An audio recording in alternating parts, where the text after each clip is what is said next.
Now I've had this thing on the road properly, I've had it for a few years, but it's been pretty much a running project. But this year, definitely, I've been out and about. And you get talking to people. And the thing is, one thing I found out one way or another is this is not a biker's bike at all. Harley-Davidson riders don't like it because it's got as much in common with a Harley-Davidson as a horse and cart has with the Falcon Heavy, right? It's just not the same thing anymore. And non-Harley riders are pretty suspicious of it purely because it's a Harley. But non-bikers bloody love it. Now, a guy I used to know, Andy, from the Leyland Eagles, back in the 80s. And he once said that, isn't it strange how people that are into motorcycles call them motorcycles and people that aren't into motorcycles call them motorbikes? And he was more or less right on that one.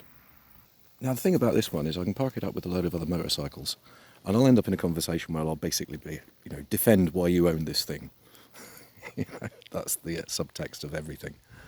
Explain yourself. That's basically the conversation I get from motorcyclists. But if I go to, say, a rock pub to see a band, now I'm a vapor, so I'm out every 5 minutes. And the bike's always parked pretty close to the pub, wherever we are. And every time I go outside for a vape, there's always a crowd of people around it, and not one of them's carrying a crash helmet. Not one of them's in leathers or anything.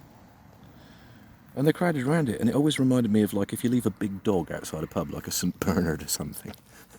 Every time you come out, there's going to be people around it, okay? And if you parked a Hayabusa in the same spot, you wouldn't get, well, I don't know, I've never seen the same reaction. A lot of bikers interested, sure. And I think I know the reason. You see, this isn't, it is a motorcycle, but it's also, critically, a motorbike. And there is a difference. All motorbikes are motorcycles, but not all motorcycles are motorbikes. And most of the bikes I've had in my life have been motorbikes.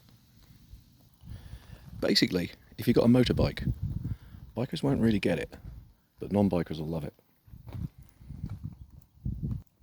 So what do you need? What does it need in order to be a motorbike? Well, for a start, it needs to be motorbike shaped. Okay?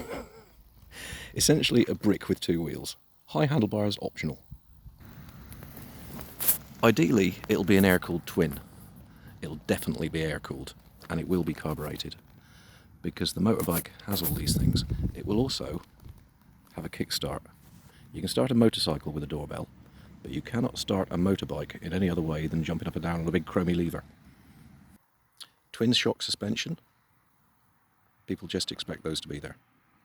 Chain drive. It's familiar. It's on bicycles.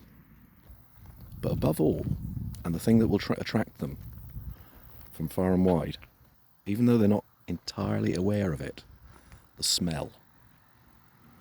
It's got a carburetor. There is unburnt fuel. You can smell it. Even if it's not overpowering, you can smell it. It leaks oil. There is warm oil. It's not overpowering, but you can smell it. And I think that, more than anything else, makes a motorcycle a motorbike. Cheery bye.